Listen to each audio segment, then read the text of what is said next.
நாளைக்கு வியாழக்கிழமை. நாளைக்கு முக்கியமான ஒரு விஷயத்த நீங்க செய்யணும். இதை செய்யறதால சாயப்பாவுக்கு நம்ம மேல சந்தோஷம் அதிகரிக்கும். அவர் மனசு குளிரும். அன்பே சாய் குடும்பத்து மேல அவர் எவ்வளோ கேர் எடுக்கிறாருன்றதும், எத்தனை பேருக்கு உதவுறார் அப்படின்றதும், அன்பே சாயை தொடர்ந்து அவர் எந்த முறையில் வழி நடத்துறாருன்றதையும் இந்த பதிவில் ரொம்ப தெளிவாக சொல்லியிருக்கோம். உங்களோட துன்பங்கள் கூட இன்பங்களா மாறப்போகுதுன்னா நீங்க நம்புவீங்களா? இது வித்தை கிடையாது, இது ஒரு புரிதல். இந்த புரிதல் 100% உண்மையானது, மகத்துவமானது. இத நீங்க உங்க வாழ்க்கையில பயன்படுத்தி பாருங்க. நீங்க எல்லா இடத்துலையும் வெற்றி பெறலாம், சந்தோஷமா இருக்கலாம், நிம்மதியா இருக்கலாம். உங்களுக்கு தேவையான அத்தனையும் உங்களுக்கு நிச்சயமா கிடைக்கும். மிக முக்கியமான பதிவு இந்த பதிவு. இதை முழுவதும் கேளுங்க. சைராம். என் உயிரின் உயிரானவர்களே,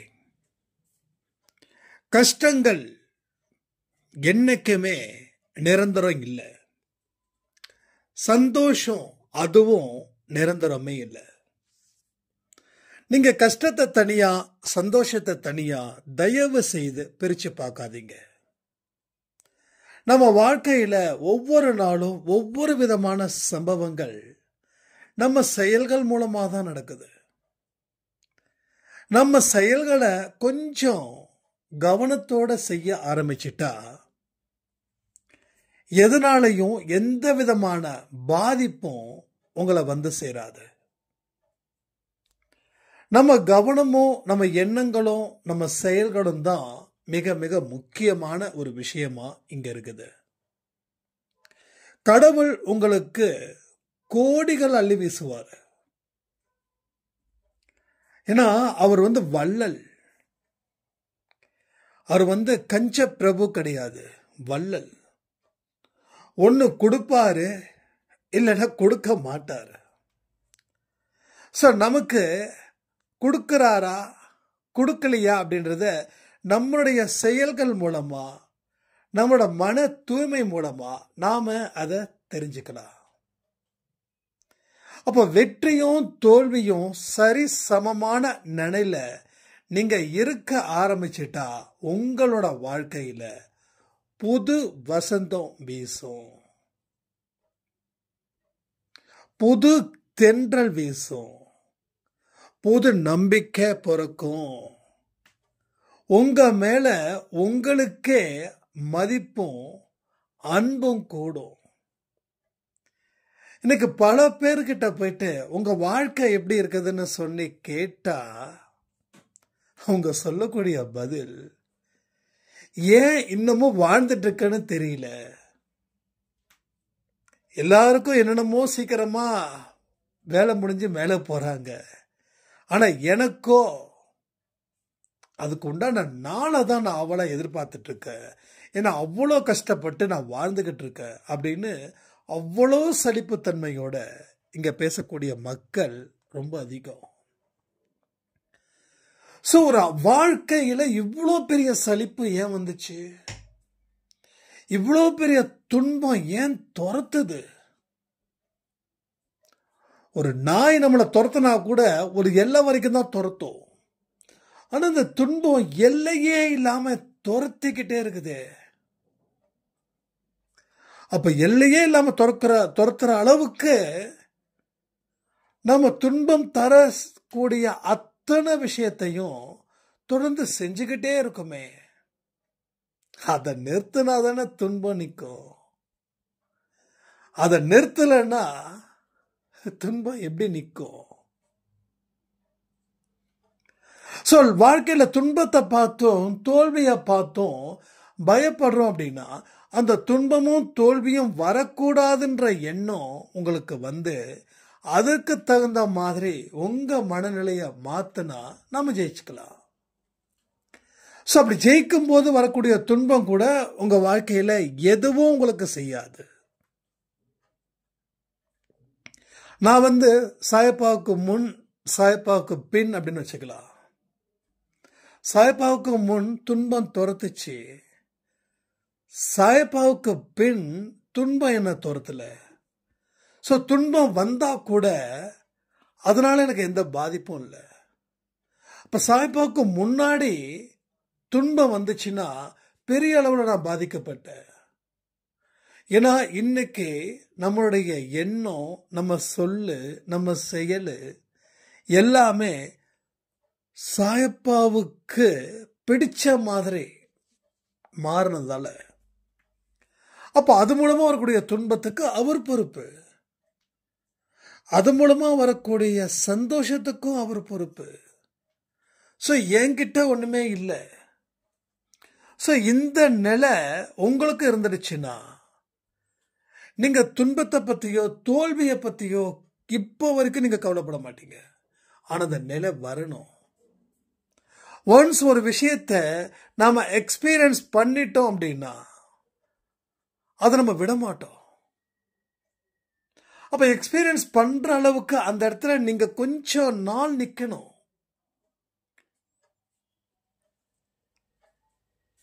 அப்பதான் அந்த எக்ஸ்பீரியன்ஸை கேதர் பண்ண முடியும்.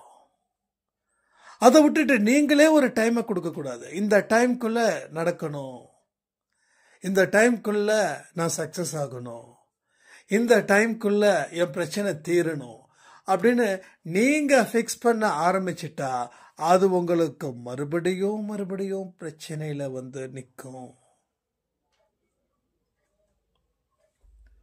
நம்ம நிறைய ஆடியோவில் சொல்லியிருக்கக்கூடிய விஷயம் ஒன்னே ஒண்ணுதான். எது நடந்தாலும் கவலைப்படாம இருக்கணும். எதையும் ஏத்துக்கிற மனப்பக்குவம் வேணும். தொடர்ந்து முயற்சி செய்யணும், முயற்சி செய்யாம இருக்கக்கூடாது. தொடர்ந்து கடமையை செய்யணும், கடமையை செய்யாம இருக்கக்கூடாது. முயற்சி செய்யாமலோ கடமையை செய்யாமலோ வரக்கூடிய துன்பத்துக்கு சாயப்பா பொறுப்பாக மாட்டாரு. இந்த ரெண்டுத்தையும் செஞ்சாதான் சாயப்பா பொறுப்பாவாரு. சாயப்பா பொறுப்பு ஏத்துக்கிட்டாருன்னா நோ ப்ராப்ளம் இல்லை. ஒரு 10-15 வயசு வரைக்கும் நம்ம அப்பா அப்பா நம்மளை பொறுப்பு ஏத்துக்கிட்டாங்க. ஸோ அதனால கஷ்டமே கிடையாது. ராஜா வீட்டு கண்ணுக்குட்டி மாதிரி இருந்தோம். ஆனா சர்டன் ஸ்டேஜுக்கு மேல ஏஜ் ஆக ஆக நமக்கு நாம பொறுப்பானோம், அங்கதான் தடுக்கி விழுந்தோம். ஆனா இப்போ கடவுளுடைய பாதத்துல நம்ம வாழ்க்கைய வச்சதுக்கு அப்புறம் கடவுள் பொறுப்பாயிட்டாரு. அப்போ திரும்பி நம்ம ஸ்கூல் லைஃப், சின்ன வயசுல வாழ்ந்த வாழ்க்கைய இப்போ நம்ம வாழலாம். ஸோ அப்படிதான் நான் வாழ்ந்துகிட்டு இருக்கேன். ஒரு 1 வீக் முன்னாடி இருக்கும், ஒரு சாய்ராம் என்கிட்ட கேட்ட ஒரு கேள்வி. நிச்சயமா சொல்லுங்க, உங்க வாழ்க்கையில துன்பமே வரலையா சாயப்பா வந்ததுக்கு அப்புறம்? அவங்க கேள்வி நான் ரொம்ப ரசிச்சேன். ஏன்னா நிறைய பேருக்கு இந்த கேள்வி இருக்குது, ஆனா கேட்கறதுக்கு கொஞ்சம் சங்கடமா இருக்கும்னு நினைக்கிறேன். என்கிட்ட கேட்க நான் துன்பமே வரல அப்படின்னு சொல்ல மாட்டேன். ஏன்னா பொய் சொல்லக்கூடாதுன்றது கடவுளோட விதி. ஸோ துன்பம் நிச்சயமா இருக்கு. துன்பம் இல்லைன்னா கர்மம் முடிஞ்சாதானே துன்பம் குறையும். கர்மம் முடிஞ்சாதான் துன்பம் சுத்தமா குறையும். ஸோ துன்பம் குறைஞ்சிடுச்சுன்னா அடுத்த பிறவி இருக்காதுல்ல. அப்போ ஒரு மனுஷனும் பிறவி எடுக்கிறான்னா அப்போ அவன் அந்த பாவத்தை தீர்ப்பதற்காக தான் பிறவி. எத்தனையோ பேர் தான் கடவுள் அது இதுன்னு சொல்லக்கூடிய மக்களுக்கும் ஒரே வார்த்தை தான். அப்ப நீ ஏன் இந்த ஜென்மத்துல கடவுளா இருக்கன, ஏன் மனுஷ பிறவி எடுத்த? அப்படி பாவம் செஞ்ச, அதனால மனுஷ பிறவி எடுத்த. அப்ப தெய்வ பிறவி எடுத்தா அவனுக்கு சாப்பாடு தேவையில்லை, தூக்கம் தேவையில்லை, ஆடம்பரமான வாழ்க்கை தேவையில்லை, ஒரு சின்ன வலி கூட வராது. தெய்வத்துக்கு வலி இருக்கா? சோ ஒரு ரோபோட்டுக்கு எந்த வலியும் இருக்காது. ஒரு உதாரணத்துக்கு சொல்றேன், ஒரு ரோபோட்டுக்கு எந்த வலியும் இருக்காது. அதே போல கடவுளுக்கும் எந்த வலியும், எந்த கஷ்டமும், எந்த நஷ்டமும் எதுவுமே இருக்காது. அப்படி மனுஷ பிறவியா எடுத்திருக்கன்னா நீயும் பாவம் செஞ்சவன் தான். அப்ப எனக்கு துன்பம் வராதா அப்படின்னு கேட்டா துன்பம் வரும். ஏன்னா என்னோட கர்மா இன்னும் தீரல. இப்போ கர்மா, மோசமான கர்மா என் வாழ்க்கையில வர மாதிரி எந்த மோசமான விஷயத்திலையும் நான் ஈடுபடல. மோசமா யாரையும் நினைக்கல. உடல் அளவுலையோ மனசளவுலையோ யாரையும் காயப்படுத்தல. அதனால கர்மா குறைஞ்சிருக்குது. அப்ப துன்பங்கள் இருக்குதான்னு கேட்டா இருக்கு. ஆனா அந்த துன்பங்கள் என்ன எதுவும் செய்யல. அதான் நான் சொல்றேனே, அந்த எக்ஸ்பீரியன்ஸை நான் கேதர் பண்ணேன். 1 year 1.5 years அந்த எக்ஸ்பீரியன்ஸை நான் கேதர் பண்ணேன்.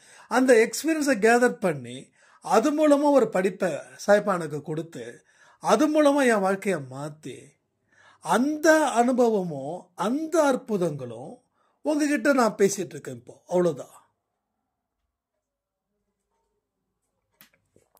நான் கொடுக்குற ஆடியோஸில் 80% என்னோட ஓன் எக்ஸ்பீரியன்ஸ் தான்.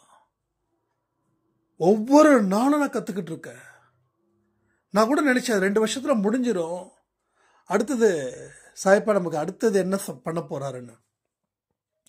இது என்னமோ போய்கிட்டே இருக்குது. ஏதோ தினத்தந்தியில் ஏதோ ஒரு ஒரு ஒரு சின்ன ஒரு நாடகம் மாதிரி வரும். அது என்ன தெரியல. ஐ திங்க் என்னமோ சம்திங், ஏதோ தீவுன்னா என்னமோ சம்திங் வரும். அது மாதிரி போய்கிட்டே இருக்குது லைஃப். போகட்டும், எதுவுமே போர் அடிக்கல. ஏன்னா சாய்பா பற்றி பேசுறது ஒரு ரொம்ப சுவாரஸ்யமாக இருக்குது.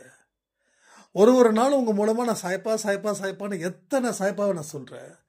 நீங்கள் அனுப்புகிற மெசேஜுக்கு எத்தனை சாய்ப்பா பிளஸ்ஸுன்னு சொல்லி அனுப்புகிறேன். ஸோ ரொம்ப எக்ஸலண்ட். அதே போல் எனக்கு ஒரு சாய்ராம் சொல்லியிருந்தாங்க, அண்ணா இது மாதிரி ஒரு கடவுளோட ஃபோட்டோவை போட்டு இதை நீங்கள் 10 பேருக்கு ஷேர் பண்ணுங்க, நல்லா இருக்கும் அப்படின்னு சொன்னேன். நம்ம அன்பே சாய் குரூப்லேயே சொல்கிறாங்க, கொஞ்சம் நீங்கள் சொல்லுங்கண்ணா தயவு செய்து, இதெல்லாம் மூட நம்பிக்கை அப்படின்னு. ஏன்னா அவங்களுக்கு அந்த அளவுக்கு நம்ம அன்பே சாய் குடும்பத்தில் இருக்கக்கூடிய அந்த தத்துவத்தையும் கொள்கைகளையும் கடைப்பிடிக்கும் போது கண்டிப்பாக அவங்க ஃபீல் பண்ணது தப்பே கிடையாது. தயவு செய்து சொல்கிறேன், இந்த ஷேர் பண்ணால் அது வரும் இது வரும், இதெல்லாம் தயவு செய்து பண்ணாதீங்க. கடவுளை வணங்குங்க. யாரோ தெரியாம ஏதோ பேசுறாங்க, பாவம் அவங்களுக்கு தெரியாது, அவங்க ஏதோ அனுப்புறாங்க. நீங்களும் 10 பேருக்கு அனுப்புறது தப்பு தானே? சொல்லுங்க. தயவு செய்து இந்த மாதிரியான விஷயத்தை நீங்க என்கரேஜ் பண்ணாதீங்க. மற்றவங்களுக்கும் அது மாதிரி சொல்லாதீங்க. நான் சொல்லிட்டேன், அந்த சாய்ராமுக்கு பதில் சொல்லிட்டேன். அவங்க வாட்ஸ்அப்பில் சொல்ல சொன்னாங்க, நான் யூடியூப் ஃபேமிலியிலே சொல்லிட்டேன் நான். ஸோ இந்த மாதிரியான விஷயத்துல எல்லாம் தள்ளி நிற்கலாம். அப்போ வாழ்க்கையில் இன்பமும் துன்பத்தையும் எப்படி எடுத்துக்கணும்? ஏன் இது வருது? எதனால இது வருது? நம்ம கர்மாக்களால தான் வருது. நம்ம இன்னைக்கு நாளை சிறப்பாக கொண்டாடலைன்னா நாளைக்கு மோசமாக தான் இருக்கும். எதெல்லாம் நம்ம நாளைக்கு செய்யலாம்னு நினைக்கிறேனோ அது நேரம் இருந்துச்சுன்னா அது இப்பவே செய்ய ஆரம்பிச்சிடுங்க. ஏன்னா இதுதான் ரொம்ப புத்திசாலித்தனமும், 2வது கர்மாவை அத்தனையும் குறைக்கக்கூடிய விஷயங்களா இது மாறுது.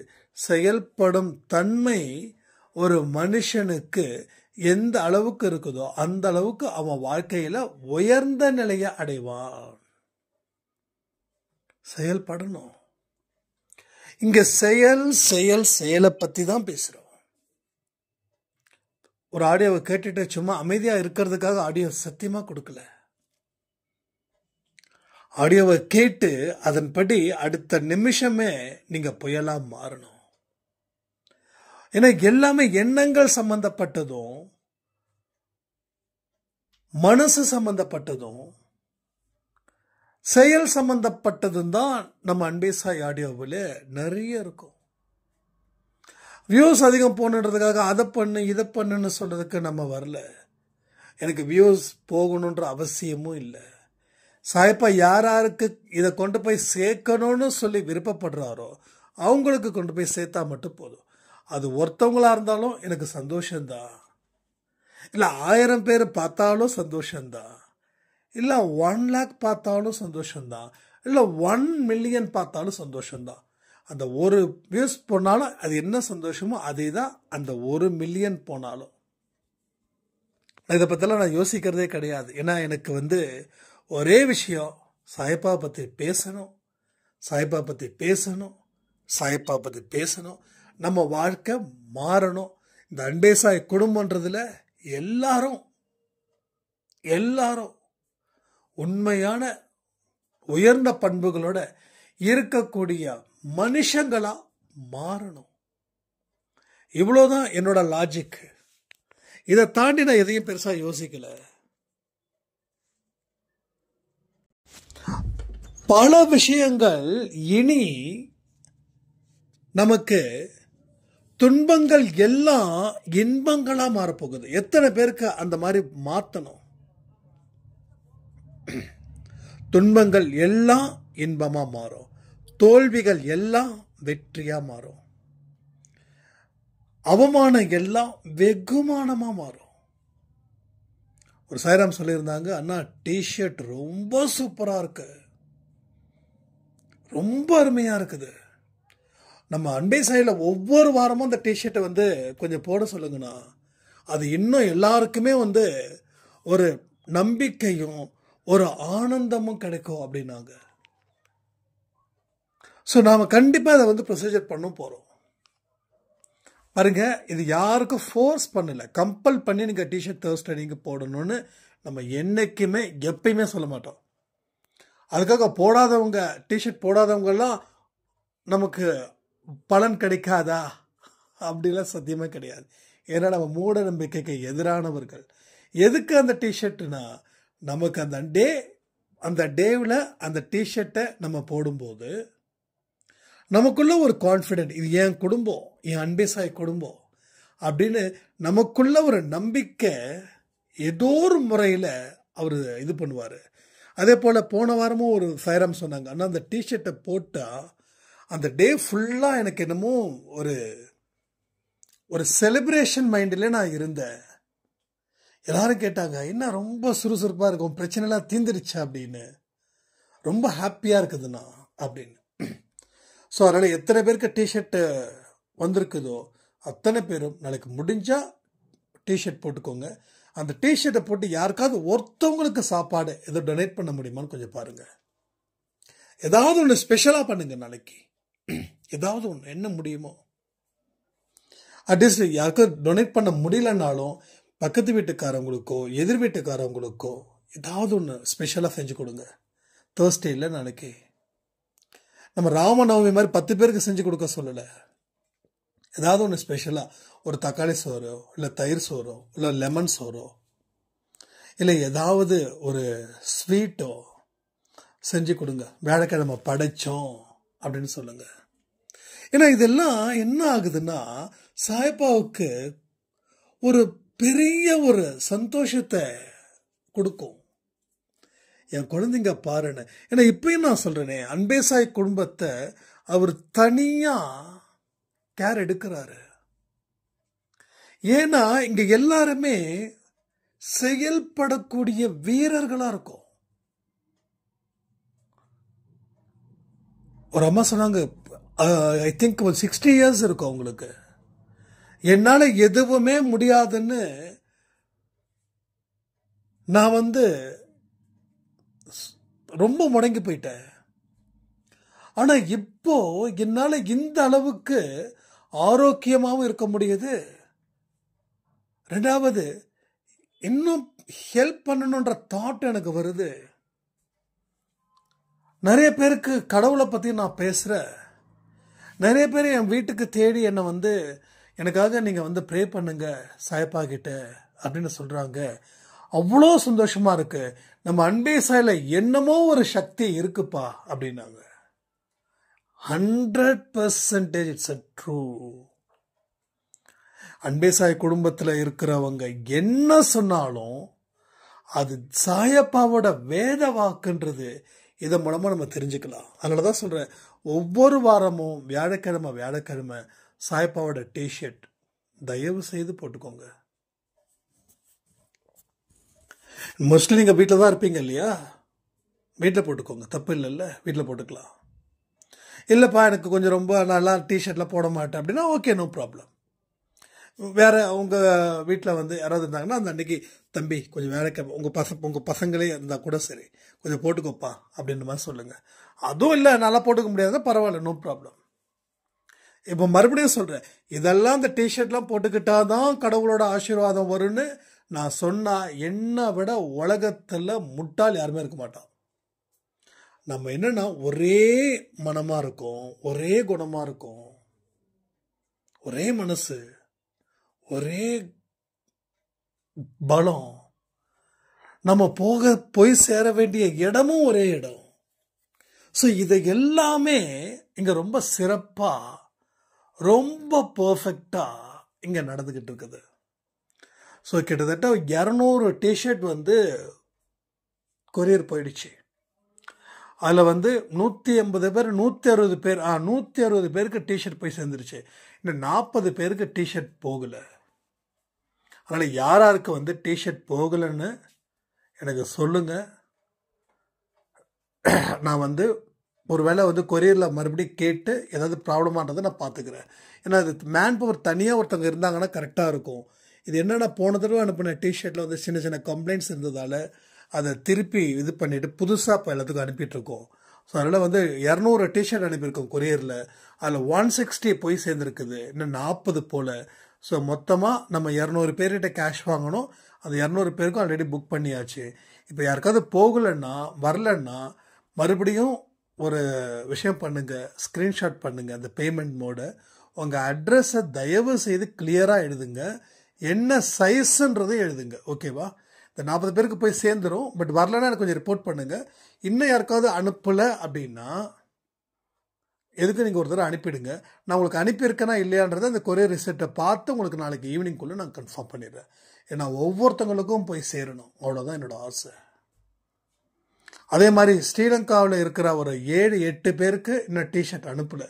ஏன்னா அது வந்து அனுப்புறது வந்து வேற ஒரு கொரியரில் தான் அனுப்பணும். நாங்கள் அது 1 or 2 டேஸில் வந்து நாங்கள் போய் பார்த்துட்டு நான் வந்து உங்களுக்கு அனுப்பி விடுறேன். ஸோ வந்து வேறு யாருக்காவது டிஷர்ட்ஸ் வேணும் அப்படின்னாலும் நீங்கள் வந்து பேமெண்ட் பண்ணுங்கள். 500 ரூபா பேமெண்ட் பண்ணணும். ஒரு டிஷர்ட் வரும், சாய்ப்பாவோட போஸ்டர் ஒன்று வரும், இன்னொரு சின்ன லேமினேட் பண்ண ஃபோட்டோ ஒன்று வரும், ஒரு ஸ்டிக்கர் ஒன்று வரும், ப்ளஸ் வந்து உதி பாக்கெட் வரும். ஸோ இதெல்லாமே சேர்த்து கொரியர் சார்ஜோடு சேர்த்து உங்களுக்கு வந்து 500 ரூபா உங்களுக்கு வரும். வேணும் தேவைப்படுறவங்க நீங்கள் பண்ணுங்கள். ஸோ இது எதுக்கு சொல்கிறேன்னா, நிறைய விஷயங்கள் நம்ம செய்ய போகிறோம். நம்ம இன்னும் அடுத்தடுத்த கட்டத்துக்கு நம்ம அன்பேசாய் குடும்பம் வந்து போய் சேரணும். இது எல்லாருடைய முயற்சியினால் மட்டும்தான் இதை நாம் திறமையாக சிறப்பாக செய்ய முடியும். இதை எல்லாத்தையும் உள்வாங்கி நம்ம செய்யணும். ஸோ நாளைக்கு என்ன பண்ணணும், அந்த சாய்ராம் சொன்னதை வச்சு தான் சொல்கிறேன். நாளைக்கு வியாழக்கிழமை, நாளைக்கு நம்ம கொடுத்த டிஷர்ட் போட்டுக்கோங்க. ஒன்று யாருக்காவது சாப்பாடு டொனேட் பண்ண முடியுமான்னு பாருங்கள், இல்லை பக்கத்து வீட்டு எதிர் வீட்டுக்கு ஏதாவது ஒரு சாப்பாடு செஞ்சு கொடுங்க, இல்லை நாய்க்கு பிஸ்கட் வைக்கிறது, ஏதாவது ஒன்று சம்திங், ஏதாவது ஒன்று பண்ணாததை ஒன்று பண்ணுங்க. அவ்வளோதான், அது உங்கள் சாய்ஸ். ஆனால் ஃபுட்டு கண்ட்ரோலில் இருக்கணும், அவ்வளோதான். ஃபுட்டு பேஸ் பண்ணி இருக்கணும். இதை மட்டும் செய்யுங்க. இதை ஒவ்வொரு வாரமும் நம்ம செய்வோம். நம்மளால முடிஞ்சது. அட்லீஸ்ட் ரொம்ப முடியலன்னா பொட்டுக்கல்ல வெள்ளமாவது நம்ம எதிர் வீட்டுக்காரங்களுக்கு கொடுக்கலாமே. இல்லை எதிர் வீட்டுக்காரங்களாம் ரொம்ப கிண்டல் பண்ணுவாங்க அப்படின்னா ஒன்றும் பிரச்சனையே இல்லை. இல்லை சாப்பாடு இல்லாமல் நிறைய பேர் இருப்பாங்க இல்லையா, அவங்கள நினச்சி பிரார்த்தனை பண்ணி அதை நீங்கள் போட்டுக்கோங்க, நீங்கள் சாப்பிட்டுக்கோங்க. ஸோ கடவுள் இப்படி நீங்கள் பிரார்த்தனை பண்ணி சாப்பிட்ற சாப்பாடை உங்கள் மூலமாக அந்த சாப்பாடு இல்லாதவர்களுக்கும் போய் சேரும். இதெல்லாம் நான் நிறைய எக்ஸ்பீரியன்ஸ் அனுபவிச்சிருக்கேன். ஒரு டைம் எனக்கு கையில் காசே கிடையாது. ஒரு கொஞ்சம் வருஷத்துக்கு முன்னாடி சுத்தமாக காசு கிடையாது. பயங்கர பசி, செம பசி. அப்போ வந்து நம்ம வீட்டுக்கு பக்கத்து வீட்டுக்காரரு, நான் கடவுள்கிட்ட சொல்கிறேன், சாமி ரொம்ப பசிக்குது எனக்கு அப்படின்னு ரொம்ப ரொம்ப நொந்து போனேன் ஒரு டைமில். ரொம்ப அதெல்லாம் ரொம்ப இருட்டான காலம், ரொம்ப கொடுமையெல்லாம் அந்த கர்மா வந்து என்னை வந்து போட்டு தாக்குச்சு. அப்போ பக்கத்து வீட்டுக்காரரு எனக்கு ஃபோன் பண்ணி, தம்பி சாப்பாடு வேறு ஹோட்டல்லேருந்து வேறு வாங்கிட்டு வந்துட்டேன், இங்கே வேற நிறைய சாப்பாடு வேற இருக்குது, இது கொஞ்சம் நீ சாப்பிட்டியாப்பா அப்படின்னாரு. இல்லை நான் சாப்பிடல. சரி சரி கொஞ்சம் சிரமம் பார்க்காம கொஞ்சம் சாப்பிட்றியா அப்படின்னு. 3 புரோட்டா ஒரு ரோஸ்ட். இது என்ன சொல்றது சொல்லுங்க. அப்போ சாயப்பாலாம் இல்லை, நான் பாட்டுக்கும் பொதுவாக சாமின்னு சொல்லி கும்பிட்டேன், அவ்வளோதான். ஸோ சேரும். நம்ம பண்ண தர்மம் நமக்கே சேரும். அப்போ நம்ம நிறைய தர்மங்கள் செய்யணும், செஞ்சுக்கிட்டே இருக்கணும்.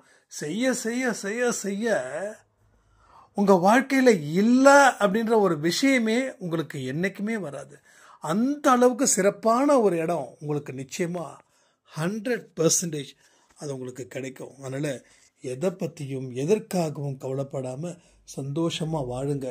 நாளைக்கு வியாழக்கிழமை நம்ம அன்பே சாய் டிஷர்ட்டை போட்டுக்கோங்க, வாரம் போட்டுக்கோங்க. வாரம் ஏதாவது ஒரு ஸ்பெஷலாக என்ன முடியுதோ கடன் வாங்காமல் ரொம்ப கஷ்டப்படாமல் பண்ணுங்கள். அட்லீஸ்ட் ஒரு நாய்க்கு பிஸ்கட்டாவது வாங்கி போடுங்க. 10 ரூபா இல்லை 3 ரூபா வரும் ஒரு பிஸ்கட்டு. என்ன முடியுதோ அதான். நம்ம மனசு தான் கடவுள் பார்க்குறாரு. இங்கே கொடுக்குற பொருளில் கடவுள் பார்க்கல, மனசை தான் கடவுள் பார்க்குறாரு. ஸோ இதெல்லாம் நம்ம தெளிவாக செய்யணும். ஏன்னா அடுத்தது 2025 நம்மளுடைய கர்மாக்களை பாதியாக ஒழிக்கிறோம். நல்லதை செஞ்சு எத்தனை பேர் தயாராக இருக்கீங்க? கமெண்ட் பண்ணுங்க. ஸோ மறுபடியும் சொல்கிறேன், அன்பே சாய்ன்றது ஒரு லட்சியத்துக்காக உருவாக்கப்பட்டது சாயப்பாவினால். இங்கே மூட நம்பிக்கைக்கு இடம் கிடையாது. அன்பாக இருக்கணும், இல்லாதவங்களுக்கு உதவணும், மனசார எல்லா விஷயங்களும் செய்யணும். நம்ம சொல்லும் செயலும் எண்ணமும் கடவுள் சம்பந்தப்பட்டதாக இருக்கணும். அதுக்கு தகுந்த மாதிரியான வாழ்க்கையை வாழ்ந்து நம்ம சாதிக்கணும்னு சொல்லி இந்த ஆடியோவை நான் முடிக்கிறேன். ஜெய் சாய்ராம்.